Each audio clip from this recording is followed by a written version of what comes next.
দাম পাবে কিভাবে মালিককে, যিনি এক ফোঁটা পানির থেকে নিয়ে আসছে। এই জন্যই মালিক কখনো চিৎকার দিয়া জিজ্ঞাসা করে, আবদি ইলাইন, কোথায় চললি? মান আরাদা আন্নি, আমার থেকে তোকে বিমুখ করলো তো করলো কে? কোরআনও বলে, ইয়া আইয়ুহাল ইনসান মা গাররাকা বিরাব্বিকাল কারীম, ও মানুষ, তোকে আল্লাহ থেকে বিমুখ করলো তো করলো কে? ইয়া আইয়ুহাল ইনসান। আমি বাংলায় বুঝাইতে পারতেছি না আপনাদেরকে, এটা একটা ব্যথা ভরা চিৎকার। উদাহরণ আমার কাছে কিচ্ছু নাই, হয়তো দিলে আল্লাহর সাথে এটা সামঞ্জস্য হবে না। মা যখন অতিষ্ঠ হইয়া হয়, মার চেয়েও সারা দুনিয়ার মাদের মমতা এক জায়গায় যদি এক করা হয়, তো তাইলে প্রত্যেক বান্দাকে আল্লাহ এর চেয়েও বেশি 70 গুণ ভালোবাসে। মা যখন কোনো ক্ষেত্রে চিৎকার দিয়া বলে, বেটা ভুললি তো ভুললি কি করে, যে 10 মাস পেটে রাখে, দুধ খাওয়ায়, দুধ কিন্তু দুধ কি জিনিস থেকে হয় এটা আপনারা জানেন না। বাইনা ফারসিন ওয়া দামিন লাবানান খালিসা, মার রক্তগুলা দুধে রূপান্তরিত হয়, কুদরতি মেশিন দিয়া রক্তগুলা দুধ হয়, ওটা আপনার আমার মুখে যায়। মা যেমন কখনো কখনো আর্তনাদ করে, বেটা ভুললি তো ভুললি কি করে। আল্লাহ চিৎকার, কোরআনও চিৎকার দিতেছেন, বাণী আল্লাহ, কিন্তু আল্লাহর দিকে সম্বোধন করা ঠিক না। কোরআন চিৎকার দিতেছে, ইয়া আইয়ুহাল ইনসান মা গাররাকা বিরাব্বিকাল কারীম, রব্বে করিম থেকে তোকে বিমুখ করলো তো করলো কে? হাদিসে কুদসি আল্লাহ বলতেছেন, মা গাররাকা আন্নি, তোকে আমার থেকে বিমুখ কে করলো? কোথায় চললি? আমা কুনতা মা আম্মাহিনা, তোর কি মনে ওঠে না তুই একটা বিদঘুটে দুর্গন্ধময় পানি ছিলি?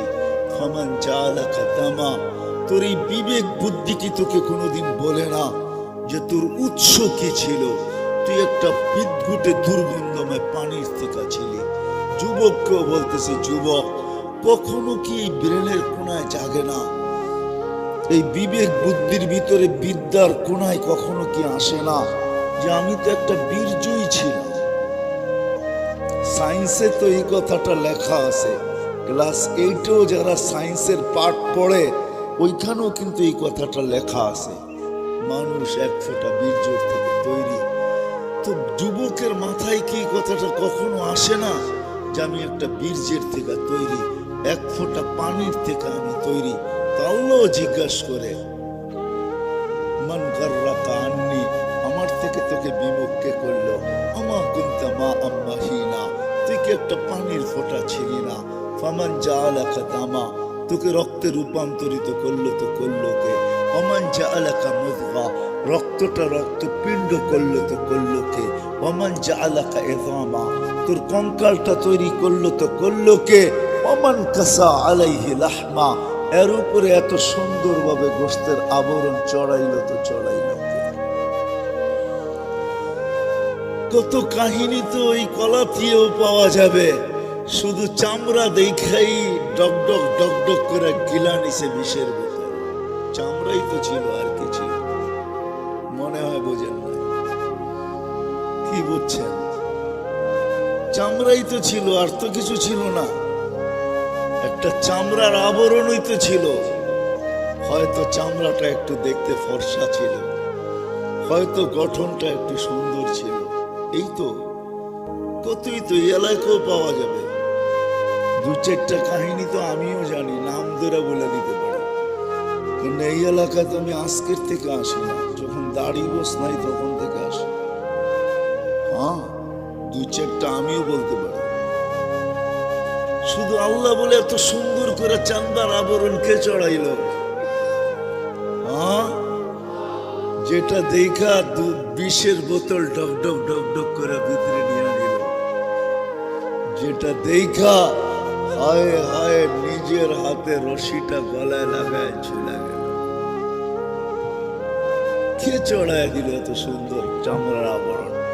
আমার কুনতা সাগীরা, তুই কি ছোট ছিলি না? ফামান কাব্বারা, তোকে বড় কে বানাইলো? আমা কুনতা যায়ীফা, তুই কি দুর্বল ছিলি না? ফামান কাওয়াকা, তোকে শক্তিশালী সুঠামত্ব কে দিল? যুবক, রাগ হয়ে যায় না, এখন মাঝে মাঝে নিজের মাসুল দেখো। দেখো মাসুলটা কিরকম, ঠিক না? মাঝে মাঝে নিজের ফিটনেসটা দেখো, ঠিক না? মাঝে মাঝে নিজে দেখেই আবার একটু ভাবলাও যে আমাকে তো বড় সুন্দরী দেখা যায়, ঠিক না? চুলের স্টাইল কি আমার, ঠিক না? গঠন কি আমার, ঠিক না? স্বাস্থ্যটা কিরকম, ঠিক না? ফুটবলে ভালো মতে মারলে ফাইটা যাবে, দেওয়ালে ঠুয়া মারলে দেওয়াল ভেঙে যাবে। আল্লাহ বলে তুই তো দুর্বলই ছিলি, তোকে শক্তিশালী সুঠামত্ব দিল তো দিল কে? বলো যুবক, যুবক, তোমাদের পায়ে হাত রেখা বলি, কতদিন তুমি ভাবছো যে এই সুঠামত্ব আমাকে দিল তো দিল কে? বলো কতদিন ভাবছো? আমি তোমাদের বিবেকে আঘাত করতে চাইতেছি, আমার কাছে সুরমূল নেই। যদি আঘাত লাগে তোমার বিবেকে, বলো কয়দিন তুমি ভাবছো যে আমাকে এই সুঠামত্ব দিল কে? আমাকে সুন্দর ফিগার দিল কে? আমাকে সুন্দর চুলের স্টাইল দিল কে? কে দিল আমাকে? আমি তো মার পেটের থেকে এতটুকু আসছিলাম। আল্লাহ বলে তোকে কে, তুই দুর্বল ছিলি, তোকে শক্তিশালী সুঠামত্ব দিল তো দিল। আমা কুনতা জাহিলা ফামান আল্লামাক। আজকে এডুকেটেড যারা এখানে যুবক আছে, স্কুল কলেজ ইউনিভার্সিটিতে পড়ে, হয় তুমি তো মার পেটের থেকে এডুকেশন নিয়ে আসো। তুমি আর আমি সবাই আসছি মার পেটের থেকে। ফালা তা'লামুনা শাইআ, কোরআন বলে আমরা কিচ্ছু জানতাম না। আজকে তোমাকে এই এডুকেশন দিল তো দিল কে? তুমি কি কোনোদিন ভাবছো যে আমাকে এই এডুকেশন দিল তো দিল কে? আমাকে শিক্ষা দিল তো দিল কে? আমাকে এই মেধা দিল তো দিল কে? আমার ভিতরে প্রতিভা দিল তো দিল কে? আমার ভিতরে যোগ্যতা দিল তো দিল কে? কোনোদিন কি একবারও ভাবছো? আসো কেউ এখানে হাত উঠায় দেখাইবা আমাকে যে আমি একবারও ভাবছি? কোন যুবক যদি হাত উঠায় দেখাও যে আমি একবারও ভাবছি যে আমাকে এই প্রতিভা। আপনি তো মাদ্রাসায় পড়েন, মাদ্রাসার শিক্ষা তো প্রথম থেকেই এটা। আমি স্কুল কলেজ বলতেছি যে একদিনও কি আমি ভাবছি আমার ভিতরে এই প্রতিভা দিল তো দিল কে? এই মেধা দিল তো দিল কে? এই বিদ্যা আমাকে শিখাইলো তো শিখাইলো কে? আল্লাহ বলে তোকে আমি বিদ্যা দেই নাই? ফামান আল্লামাক আমা কুনতা মিসকিনা, তোর মতো তো মার পেটের থেকে অসহায় কেউ আসে নাই, নিশ্চয় কেউ আসে নাই। আমরাই মার পেটের থেকে অসহায় আসছি, আমরাই মার পেটের থেকে নিশ্চয় আসছি। কিচ্ছু আমাদের ছিল না। চিত্র তুলতে গেলে আল্লাহ চিত্র কিন্তু আমাদের সামনে তুলে ধরছেন। আল্লাহ লজিক দিছেন, যুক্তি দিছেন, চিত্র তুলে ধরছে। ফালা লাকা সিন্নুন তাক্তা, ও যুবক তোর দাঁত ছিল না, তুই কাটবি। ওয়ালা লাকা লিসানুন তানতিক, জিহ্বা ছিল কিন্তু বাক শক্তি ছিল না। ওয়ালা লাকা উযুনুন তাসমা, কান ছিল কিন্তু শ্রবণ শক্তির কার্যকারিতা ছিল না। ওয়ালা লাকা আইনুন তানদুর, চক্ষু ছিল কিন্তু দৃষ্টি শক্তির কার্যকারিতা ছিল না। ওয়ালা লাকা আকলুন তুমাইয়িজ, মগজ ছিল ভালো মন্দ তুমি কি বুঝতে না। ওয়ালা লাকা কলবুন তাতাফাক্কার, দিল ছিল ছোট একটা চিন্তা কি জিনিস জানতে না। ওয়ালা লাকা ইয়াদুন তাবতিশ, হাত ছিল কর্ম তো দূরের কথা ধরার ক্ষমতাই ছিল না। ওয়ালা লাকা রিজলুন তামশি, পাও ছিল ধরার ক্ষমতা, চলার ক্ষমতা ছিল না। ফাকাত তাতাহাররাক, আমি একটু নড়াচড়া করতে পারতাম, হাতগুলাকে একটু নাড়াচাড়া করতাম, এটাই আমার অস্তিত্ব ছিল, এটাই আমার অস্তিত্ব ছিল। সবার ঘরে শিশুর পরে শিশু আসতে থাকে, আর ওই শিশু সবাইকে এই কথা বুঝাইতে থাকে যে তোমরা একদিন আমার মতোই ছিলে। আজকেও যদি তুমি বাবা, তুমি মা, কিন্তু শিশু কিন্তু বাকশক্তি থাকে না, সে কিন্তু চিৎকার দিয়ে বোঝায়। হ্যাঁ, এটাই সত্য। আল আসরু ইয়াদুল্লু আলাল মাসির ওয়াল বারু ইয়াদুল্লু আলাল বাঈর। পদচিহ্ন যেরকম পদচারীকে বুঝায়, হায় হায়, শিশু আইসা আমাদেরকে বুঝায় তোমরা একদিন শিশু ছিলে। হ্যাঁ হ্যাঁ, আমিও নিয়ে আসছি। শিশুর পিতা লুকিয়ে আছে সব শিশুরই অন্তরে। আমার পিঠেও পিতা লুকানো আছে, আমিও একদিন মাতা হব। কি সত্য তো? আল্লাহ বলে এরকম তোমার চিত্র ছিল, আমি তোমাকে সাজাইছি। আজকে একটা ব্যক্তিত্ব পর্যন্ত তোমাকে পৌঁছেছি, তুমি একটা স্থানে আসছো, একটা পজিশন তুমি গ্রহণ করছো। দিদা আমি আবার পিছে যাইতেছি। আমরা যে যেখানেই থাকি না কেন, যেই ক্ষেত্রেই থাকি না কেন, যেই পজিশনেই থাকি না কেন, যেই পজিশনেই থাকি না কেন, কিন্তু এটাকে মূল্যায়িত করতে হবে, দামি বানাইতে হবে। দামি যুবকের যৌবন দামি বানাইতে হবে। প্রথমে আমি শুনায় দিছি যে আল্লাহ যেন দেখা বলে, ইন্নী উবাহি বিকাল মালাইকা, আমি ফেরেশতাদের উপরে তোমাকে নিয়ে দৌড়। আবার যেন আল্লাহ এটাও বলে, লাউলা শাবাবা খুশা, ও যুবক তুই যদি জমিনে না থাকতি, লাজালতুস সামা হাদিদা, আমি আকাশকে বহুত আগে লোহার, ওয়াল আরদা সাফসাফা, জমিনকে বহুত আগে তামার, ওমা আনজালতু মিনাস সামাই কাতরা, আকাশ থেকে বৃষ্টির একটা ফোঁটা না, ওমা আম্বাততু মিনাল আরদি হাব্বা, জমিন থেকে একটা শস্যের দানা না, বাল আনজালতু আলাইহিমুল আযাবা সাব্বা, একের পর এক আযাব দিয়ে ধ্বংস করে দিতাম, কিন্তু পারি না তো যুবক, তোর জন্য পারি না, তোকে দেখলে আর পারি না। আমরা হয়তো ভাবতেছি, হায় হায়, এই থিওরি কোনোদিন সত্য না, আমার জীবন আমি কাটাবো, যেমন খুশি তেমন কাটাবো, জীবনটা আমার না, অস্তিত্বটা আমার না, এর ভিতরে যা ফিটিং আছে একটাও আমার না।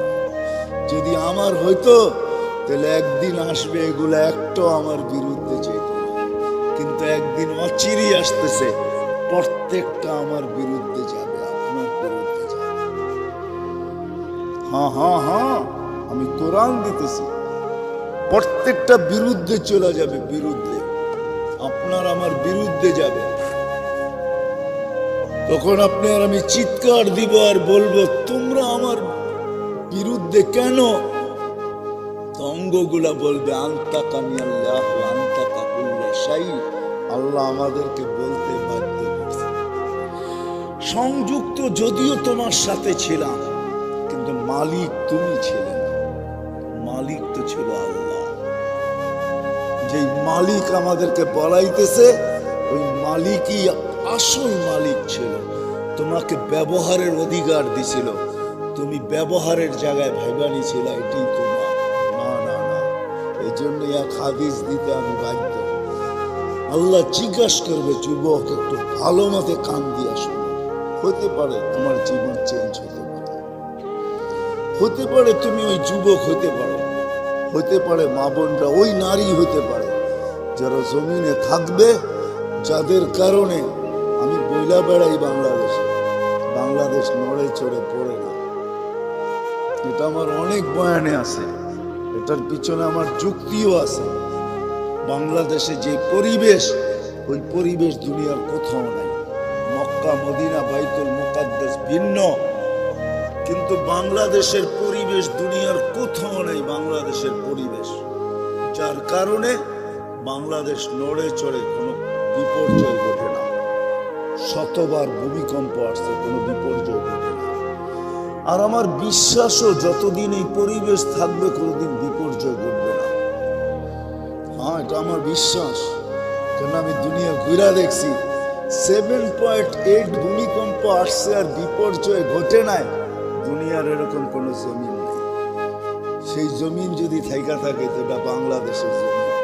7.8 ভূমিকম্প আসছে, কোনো বিপর্যয় ঘটে নাই।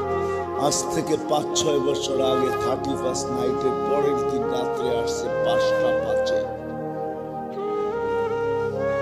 7.8 ভূমিকম্প আসছে, কোনো বিপর্যয় ঘটে নাই। একজন মানুষ মারা গেছে, তাও ছাদের থেকে লাফ দিছে দেখে মারা গেছে, কোনো বিপর্যয় ঘটে নাই। এক সপ্তাহ আগেও আসছে 6.1 ভূমিকম্প আসছে, কোনো বিপর্যয় ঘটে নাই। ঘটছে? হ্যাঁ, অথচ পাকিস্তানে 5.7 ভূমিকম্প আসছে, 32 জন মারা গেছে, এলাকা পুরা মাটির সাথে মিশে গেছে। আমাদের এখানে কোনো বিপর্যয় ঘটে নাই। দুনিয়ার কোনো দেশ নাই যেখানে 10 নম্বর মহাবিপদ সংকেত আসে আর বিপর্যয় ঘটে না, এরকম কোনো দেশ দুনিয়াতে নাই। ওটা যদি থাকে ওটা বাংলাদেশ আছে। 10 নম্বর মহাবিপদ সংকেত আসছে, কোনো বিপর্যয় ঘটে না। খালি কয়েকটা কলা গাছ পড়ছে যেদিন বুলবুল আসছিল, কয়েকটা কলা গাছ পড়ছে। কি আমি চোখে দেখে বলতেছি, কেননা ওই দিন আমি পাথরঘাটায় ছিলাম, আমাদের ইস্তেমা চলতেছিল। ওই রাত্রে আমি খোলা মাঠের ভিতরে ছিলাম, 5-6টা টিনের নিচে, কিচ্ছু হয় নাই। বুলবুল ওইখান দিয়ে প্রথম ঢুকছে, পাথরঘাটা দিয়ে, কিচ্ছু হয় না। সকালে আমি ঢাকা রওনা দিছি, রাস্তায় কয়েকটা কলা গাছ পাইছি, অধিকাংশগুলো আমি হাতে সরায় গাড়ি আগে করছি। কোনো বিপর্যয় ঘটবে না, এই জন্য আমি বুঝাইতে চাইতেছি। আমরা ভাবতেছি দেহটা আমার জীবন আমি কাটাবো, যেমন খুশি তেমন কাটাবো। এটাই যদি হইতো তো আল্লাহ এটা কোনোদিন বলতেন না, আতাইতুকা আইনানি ওয়ালা তুহাসিব। তুমি ভাবছো কি দৃষ্টিশক্তি আমি দিছি আর তোমাকে আমি হিসাব নিব না? 13 কোটি ক্যামেরা এক এক চোখে, প্রত্যেক ক্যামেরা একসাথে কাজ করে, একসাথে। কোনো মোবাইলের ক্যামেরা নাই একসাথে কয়েকটা কাজ করতে পারবে। 13 কোটি ক্যামেরা এক এক চোখে, 2 চোখে 26 কোটি ক্যামেরা, প্রত্যেক ক্যামেরা আলাদা আলাদা ভাবে দেখে। 26 কোটি ক্যামেরা 2 চোখে। শুধু ক্যামেরা না, এর পিছনে সেভ করে রাখার মতো টেকনোলজি পিছনে ফিট করা আছে, যার কারণে ছোটবেলা দেখা, ছোটবেলার বন্ধু বুড়া হওয়ার পরে একজন আরেকজনে দেখে মুস্কি হাসে। হাসিস কেন? চিনা ফেলছো আমাকে? কি যে কস, তোলে চিনবো না? রামের কান্দার স্কুলে তো একসাথেই পড়ছি, ঠিক না? কলাতি আর প্রাইমারি তো একসাথেই ছিলাম, ঠিক না? তুই ভাবছস তোকে ভুলা যাবো? না না, শুধু চোখে দেখে নাই, সেপও করে রাখছে। আল্লাহ বলে আতাইতুকা আইনানি ওয়ালা উহাসিব। যুবক ভাবছস তো ভাবছিস কি তোকে দৃষ্টি শক্তি দিছি, হিসাব নিব না। আতাইতুকা উযুনানি ওয়ালা উহাসিব, তোকে শ্রবণ শক্তি দিছি আর হিসাব নিব না। আতাইতুকা লিসানান তানতিকু বি ওয়ালা উহাসিব, তোকে বাক শক্তি দিছি আর হিসাব নিব না। আতাইতুকা আকলান তুমাইয়িজু বি, এরকম বিবেক বুদ্ধি তোকে আমি দিছি আর তুই ভাবছিস হিসাব নিবি না, নিব না। কি করে তুই ভাবতে পারলি যে বিবেক বুদ্ধি দুনিয়াটাকে উন্নত করে দিল? আজকে দুনিয়া উন্নত মানুষের বিবেক বুদ্ধির উপরে ভর করে উন্নত। মানুষের বিবেক বুদ্ধি যদি না হইতো তাহলে দুনিয়া এতটুকু উন্নত হইতো না। ওই 100 বছর আগের কলাতি 100 বছর আগেরটা আজও থেকে যেত। ঠিক কে ঠিক না? সত্য তো? কি দিয়া মানুষ উন্নত করছে? এটা দিয়ে, এটা কে দিছে? এটা বোঝেন তো? ব্রেন, চিন্তা ক্ষমতা, বিবেক বুদ্ধি দিছে মানুষ। মানুষ দেখছে পাখি উড়ে, আমি উড়বো কি করে? তো আল্লাহ মানুষের ব্রেনের ভিতরে ঢালছে, এইভাবে জোড়া লাগা, একদিন তুইও উড়বি। মানুষ দেখছে সমুদ্রের ভিতরে ভাসমান কাঠ, তো মানুষ ভাবছে আমি ওর বাসবো কি করে? তো আজকে লোহাকে বাসায় দিতেছে, ঠিক না? হায় হায়, এক সময় ছিল মানুষ তারের মাধ্যমে কথা বলতো, তার। এই জন্যই লেখা আছে বেতার, একটা হলো তার, একটা হলো বেতার। হ্যাঁ, টেলিফোনকে তারওয়ালা বলা হয়, তার, তার যোগাযোগ কেন্দ্র। মানুষ তারের মাধ্যমে কথা বলতো, বাপসে তার ছাড়া কথা বলি তো কি করা। আজকে মুঠো ফোন চলে আসছে, ঠিক না? কোনো তার নাই, কিচ্ছু নাই, মুঠো ফোন চলে আসছে। আল্লাহ বলে তোকে এরকম আকল দিছি, তুই ভাবছিস হিসাব নিব না। আতাইতুকা কলবান তাতাফাক্কারু বি ওয়ালা উহাসিব। তোর ধারণা, তোর বিবেক কি এটা বলে মানুষ আল্লাহর কাছে বিচার চাইতেছে? তোর বিচার কি এটা বলে যে তোকে আমি এরকম একটা দিল দিছি আর তোর হিসাব নিব না? আতাইতুকা ইয়াদানি ওয়ালা তুহাসিব। তোকে আমি হাত দিছি ধরার জন্য, কর্ম করার জন্য, আর হিসাব নিব না। আতাইতুকা রিজলানি তামশি বিহা ওয়ালা উহাসিব। তোর ধারণা কি আমি তোকে পাও দিছি চলার জন্য আর তোর হিসাব নিব না? তো কোরআন চিৎকার দিয়া বলতেছে আফা হাসিবতুম আন্নামা খালাকনাকুম আবাস ওয়া আন্নাকুম ইলাইনা লা তুরজাউন।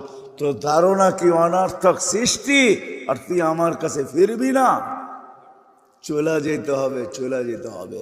লম্বা আমি করব না, চলে যেতে হবে সবাইকে। থাকার সুযোগ কারো নাই।